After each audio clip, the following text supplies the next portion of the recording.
dia vamos ter o trabalho Estudo Sistematizado da Mediunidade por José Augusto, da União Espírita da Região do Porto, com formação académica 12º ano.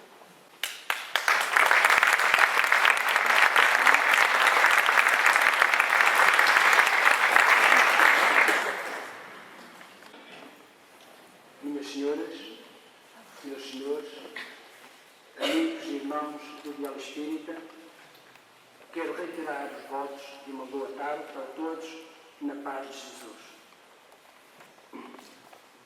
É com um enorme apreço que me encontro aqui, fazendo parte desta família e contribuindo de alguma forma para que este evento se concretize. Também há mistura alguma apreensão, como é natural. Mas venho precisamente aqui para apresentar um trabalho de estudo sistematizado da mediunidade. Ou seja, é a importância que este próprio estudo tem na nossa formação como indivíduos, na nossa formação e na nossa capacidade de colhermos bases sólidas para podermos enfrentar todos os panoramas da vida com uma postura mais positiva.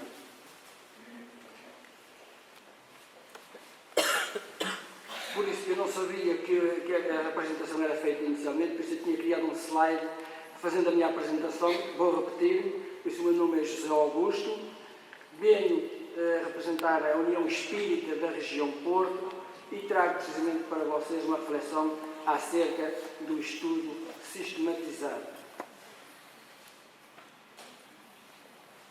E vamos começar o trabalho com algumas citações de Allan Kardec, no sentido de nós podermos perceber que a ideia do estudo não é o modernismo das instituições de agora.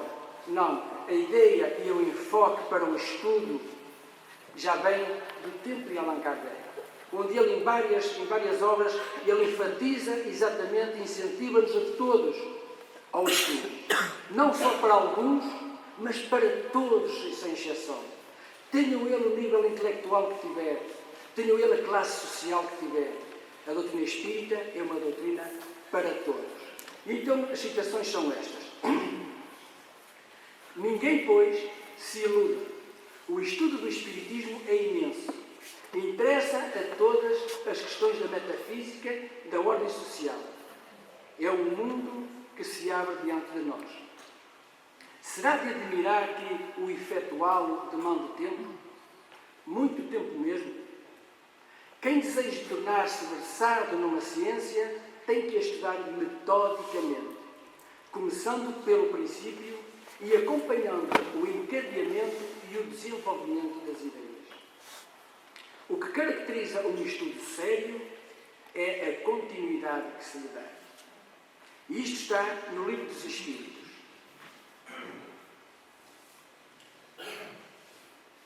Dissemos que o Espiritismo é toda uma ciência, toda uma filosofia. Quem, pois, seriamente queira conhecê-lo, deve, como primeira condição, dispor-se a um estudo sério e persuadir-se de que ele não pode, como nenhuma outra ciência, ser aprendido a brincar. Allan Kardec, Livro dos Médicos. O curso regular de Espiritismo seria professado com o fim de desenvolver os princípios da ciência e de difundir o gosto pelos estudos sérios. Allan Kardec, Obras Póstumas. Vamos começar por dar uma definição dentro do conceito que nós entendemos de conhecimento, para podermos depois ter uma ideia mais concreta daquilo que pretendemos no trabalho. Reservando, embora, aos notáveis estudiosos da filosofia, do conhecimento, a matéria que nos permitimos abordar em breves linhas, conhecimento e progresso mantêm estreita ligação pela condição inevitável a que o ser humano se encontra destinado pelos fins estabelecidos por Deus. o aperfeiçoamento moral. É íncito o desejo de conhecer, entender e explicar a própria existência e tudo quanto se lhe relaciona.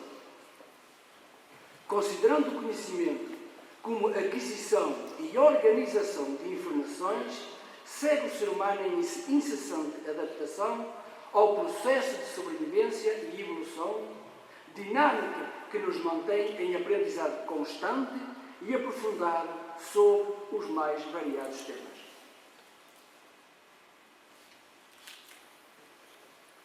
O conhecimento pode ser adquirido ou organizado através da experiência, dos livros, da imitação, do discernimento e transmissão de conhecimento entre pessoas.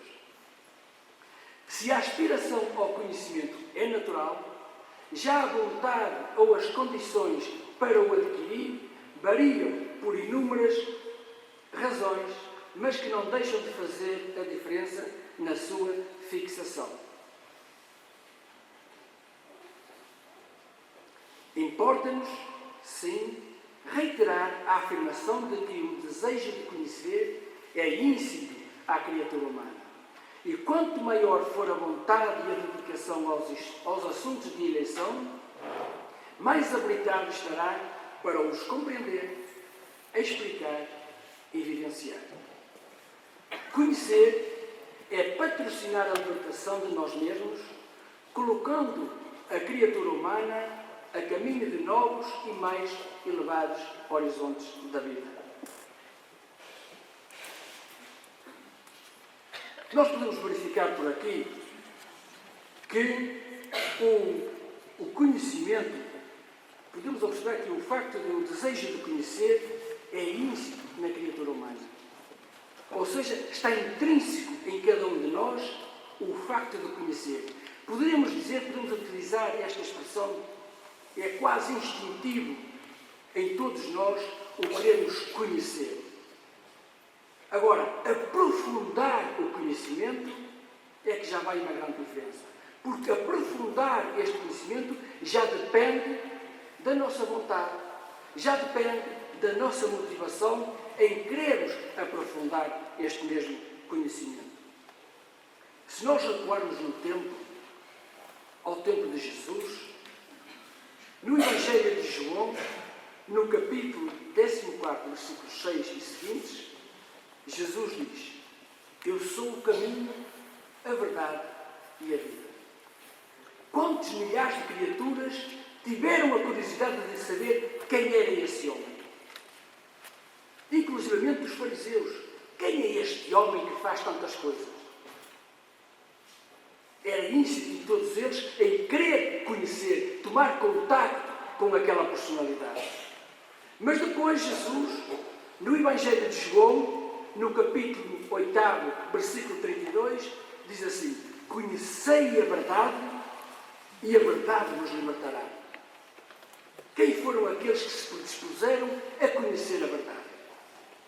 Quem foram aqueles que quiseram realmente seguir aquilo que era o caminho, a verdade e a vida? Muito poucos. Depois que tomaram contacto com ele, que tiveram conhecimento, muito poucos quiseram conhecer o indivíduo, a pessoa, a personalidade.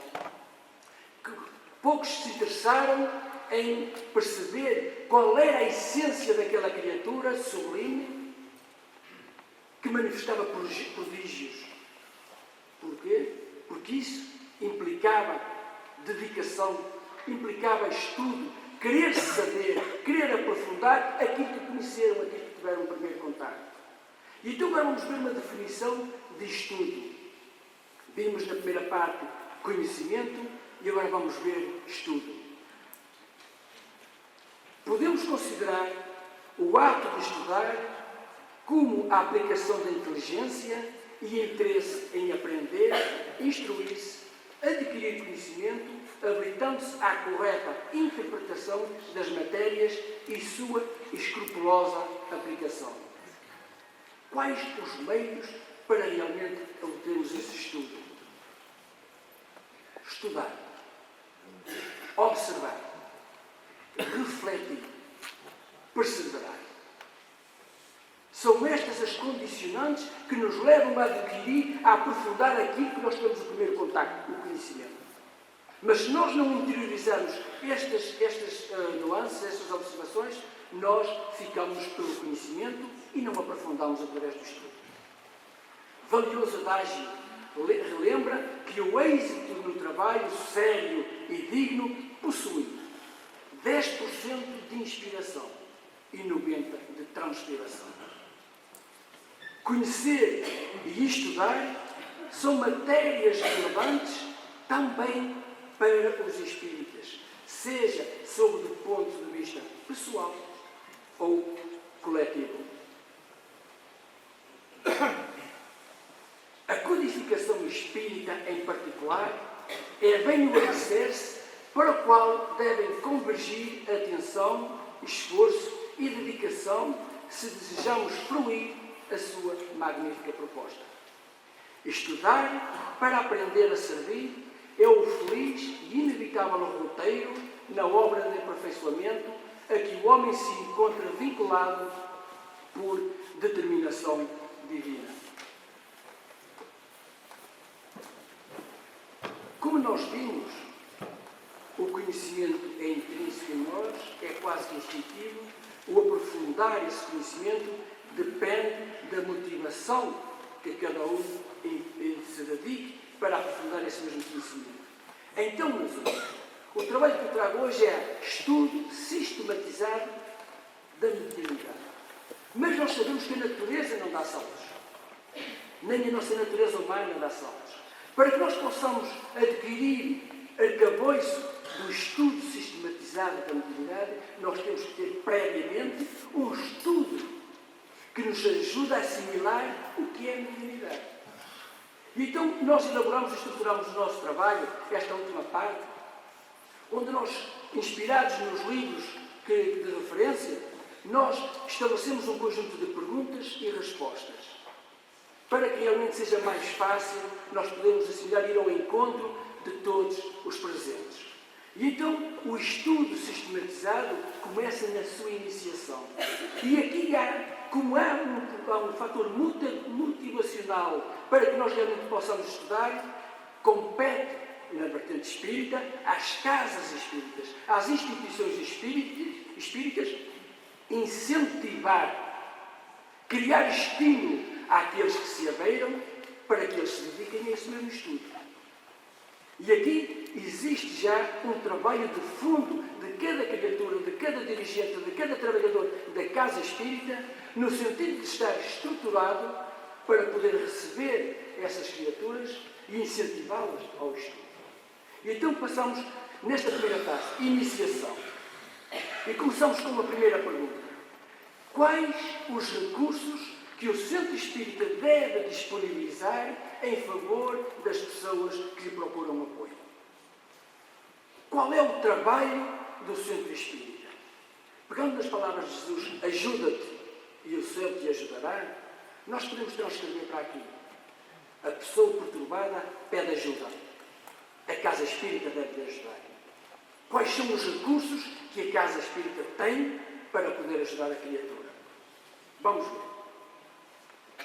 Acolhimento fraternal, esclarecimento e consolo, eventual apoio espiritual, aprendizagem da doutrina espírita.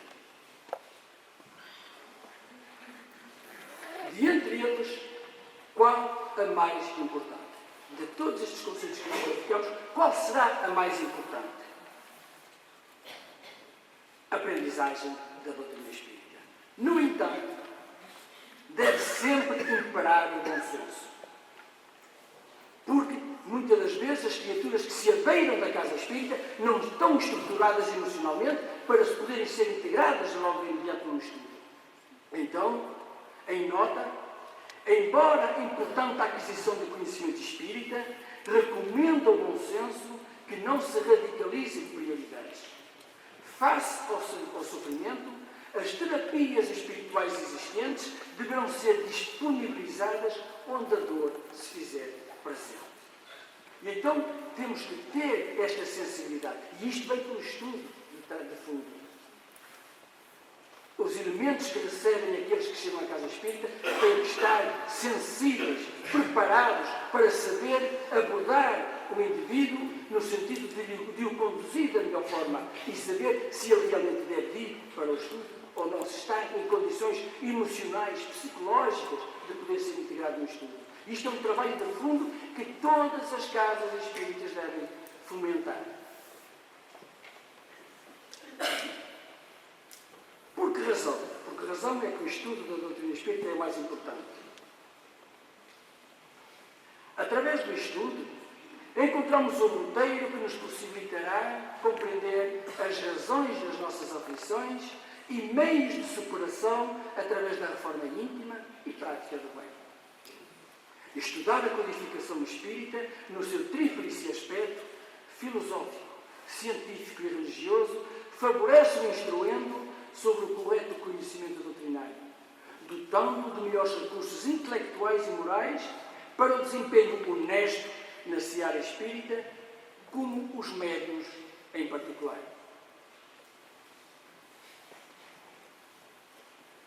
Qual o melhor programa para a aprendizagem?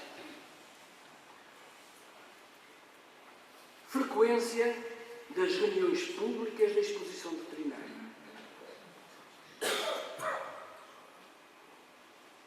Integração espiritual e social com acompanhamento de proximidade. Isto é muito importante, meus amigos.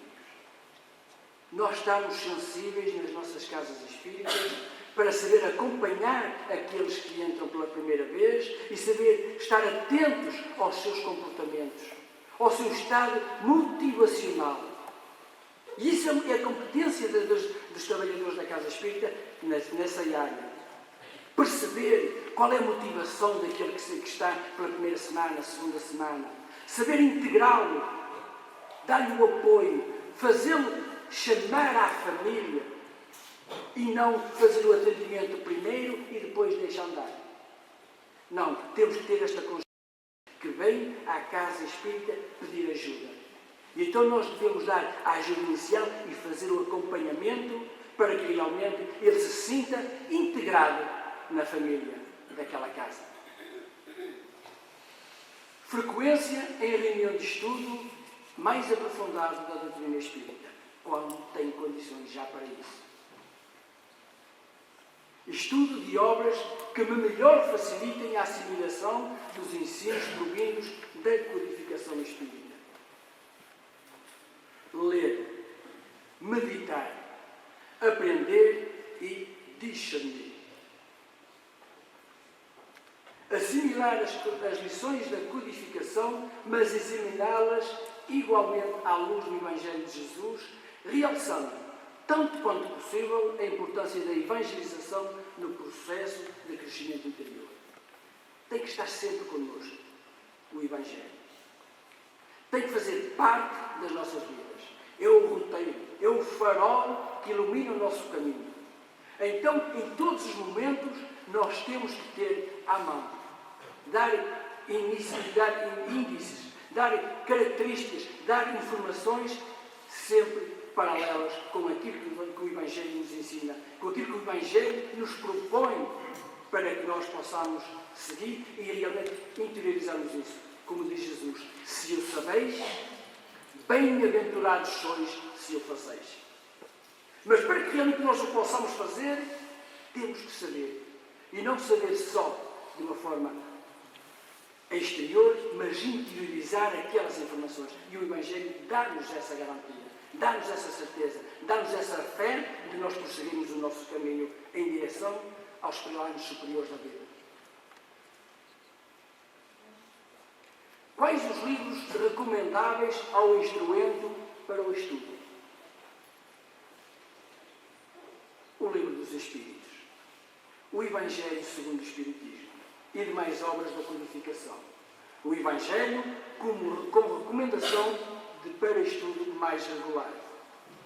De acordo com a evolução dos conhecimentos, recomenda-se, como é também indispensável, a leitura e estudo das obras complementares de autores de referência identificados com a codificação espírita.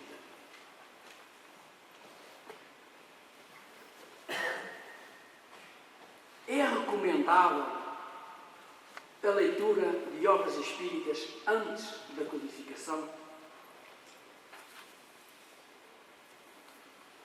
O livro em si representa poderosa força atrativa que modela emoções e conceitos, de onde nascem importantes iniciativas a favor da humanidade. Mas o livro espírita é repositório de infinitas bênçãos que se colhem no presente e perduram pela eternidade do Espírito. Porém, ler e estudar a codificação é a prioridade essencial para compreender e melhorar a assimilação dos temas propostos em obras complementares. A codificação é a base, a fundação na qual deve assentar a estrutura doutrinária, espiritual e social da instituição. Agora sim, depois de termos esta iniciação e termos o indivíduo ou indivíduos preparados, passemos então ao estudo sistematizado da mediunidade. Há reuniões de estudo e orientação da mediunidade no Centro Espírita. O estudo da mediunidade é sequência natural do programa de aprendizagem inicial do estudo filosófico e evangélico, seguindo os instrumentos para o estudo do Livro dos Médiuns. A primeira fase permitiu a aquisição de conhecimentos e reformulação de conceitos respeitantes à existência, à estabilização do estado mental e emocional dos instrumendos, que agora se propõe a uma área sensível e mais exigente. A orientação e prática mediúnica de acordo com os preceitos espíritas. Pela importância de que se reveste, é expectável que o Centro Espírita se estruture convenientemente para atender os compromissos de que se encontra espiritualmente investido e habilitar embaixadores da doutrina espírita nas mais variadas tarefas a que se proponham. A importância do estudo também dentro da Casa Espírita, para formar trabalhadores, para que nas suas diversas áreas sejam pessoas competentes e assertivas no trabalho que estão a desempenhar.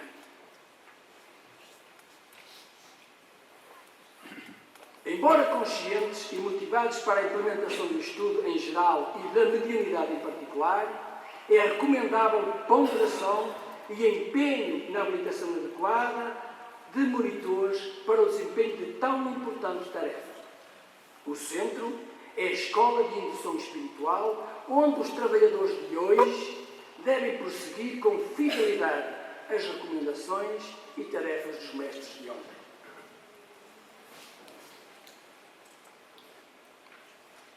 Como poderão funcionar as reuniões de estudo da mediunidade? É razoável que o estudo se realize dentro de um período mínimo de 2 anos, com aulas semanais de 2 horas. Primeira parte, 30 minutos para o estudo e comentário de uma página do Evangelho, segundo o Espiritismo. A restante hora e meia para o estudo sequencial do Livro dos Médiuns. Em alternativa, o recurso a programa de estudo sistematizado vinculado à codificação espírita e obras complementares de referência. A Federação Espírita Portuguesa recomenda a obra com elevada qualidade do ponto de vista doutrinário e pedagógico. Logicamente que a Federação Espírita Portuguesa terá manuais, terá compêndios que nos ajude a implementar este estudo sistematizado e nada melhor que a própria Federação para nos dar garantia desses mesmos compêndios impressos, embasados na codificação espírita. Adquiridos razoáveis conhecimentos teóricos, inicia-se o tirocínio mediúnico, como recomendam as obras de referência, como o projeto Manuel Filomeno de Miranda. Orar ao iniciar e encerrar a reunião é impertrível no aprendizado e futuro desempenho a que fomos convidados. Os instrumendos devem sentir a oração como recurso terapêutico e de comunhão com Jesus. No final, pode ainda ser adotado, aprendizado e exercício de irradiação mental em favor dos mais necessitados. A existirem instrumentos capacitados, recomenda-se que o estudo do Evangelho e a oração se realize em regime de rotatividade como motivacional. É importante nós termos em atenção a isto. Nós realmente devemos motivar, mas é importante ter esta sensibilidade, que ao motivar uns, não desmotive os outros. Criar esta sensibilidade. O diretor do grupo de estudo tem que estar sensível aos irmãos que tem em seu redor, onde terá, nesse grupo, pessoas de várias sensibilidades, com níveis de interpretação diferentes uns dos outros. Intelectualmente, uns mais avançados que os outros. E, por vezes, se não tivermos esta sensibilidade ou queremos dar motivação a um, desmotivamos o outro. E não é isso que se pretende. Então, compete ao diretor do grupo realmente ter este cuidado, ter esta sensibilidade de motivar todos. Porque todos são importantes no grupo mediúnico. Não há uns mais importantes que os outros. Não há médiuns mais importantes que outros. Somos todos importantes. Somos todos filhos de Deus. E como filhos de Deus, todos temos a nossa importância. Dinâmicas de grupo adequadas motivam e facilitam a aquisição do conhecimento. Como agir quando o centro não possui reuniões de estudo da mediunidade entre as suas atividades? Na ausência de meios materiais e ou humanos, as associações que interagem e apoiam em valores fraternais e de mútua confiança têm a oportunidade de fazer chegar as suas aptidões aos que necessitam de auxílio. Como destacamento de monitores competentes, pode uma associação organizar, lecionar e formar trabalhadores na área mediúnica, nas instalações daquela onde se fizer sentir a carência de meios nesta área, quer dizer, tem que acelerar. É muito importante isto, meus irmãos. E aqui, havendo fraternidade entre todos, não pode haver meninos, pelo facto de uma associação não ter recursos e outra associação dotar dos seus recursos para ajudar aquela. Reparem, isto nós podemos aqui tirar uma ilação, a importância das uniões regionais. Não descaracteriza nenhuma das associações, em todo caso todos trabalham em prol da doutrina, da causa e das caças. É esta a grande importância. E como nos diz Allan Kardec, o feixe de varas. Se todos trabalhamos com o mesmo propósito, todos nós nos tornamos mais fortes. E o feixe de varas não se parte. Quando cada um quer trabalhar por si só, as coisas podem, todos sujeitas a romper-se. A reunião de estudo e orientação da mediunidade destina-se a alguém em especial? Não. São destinadas aos instruendos que completaram o programa de estudo de O Livro dos Espíritos ou o programa de estudo sistematizado da doutrina espírita vinculado à codificação. Garantia de existência de faculdades mediúnicas para desenvolvimento somente da prática regular. Estas reuniões permitem também a consolidação de outras competências de que se foram revelando ao longo do aprendizado antecedente entre os instrumentos empenhados. E a última questão. Aos instrumentos da reunião de estudo e orientação da mediunidade é-lhes suficiente o estudo da lição agendada ou deve complementar com leitura e ou estudo de outras obras recomendadas? Por vezes tem-se a ideia que leva-se o livrinho e estuda-se na hora e está resolvido o problema. Não. Não. Estudo sistematizado não é estudo de momento. Sistematizado. Quer dizer que é um estudo constante. Sempre. Porque, sendo uma ciência, ela dá-nos um manancial de conhecimentos que nos permite, nesta existência e na próxima, continuarmos a estudar e não aprendemos tudo. No que respeita à doutrina espírita, é nosso dever estudá-la em permanência e tão profundamente quanto possível, para que as asas da sabedoria e do amor nos permitam alçar os cumes da grandeza moral, validando compromissos assumidos de iluminação interior. Doutrina espírita, na essência, é a Universidade da Redenção. E a bibliografia que nos inspiramos: Allan Kardec, O Livro dos Espíritos, O Livro dos Médiuns, Obras Póstumas. Franciscano de Xavier e Emmanuel, Pensamento e Vida, Seara dos Médiuns. Divaldo Pereira Franco, Joana de Ângeles, Celeiro de Bênçãos. Minhas senhoras, meus senhores, muito obrigado pela vossa atenção.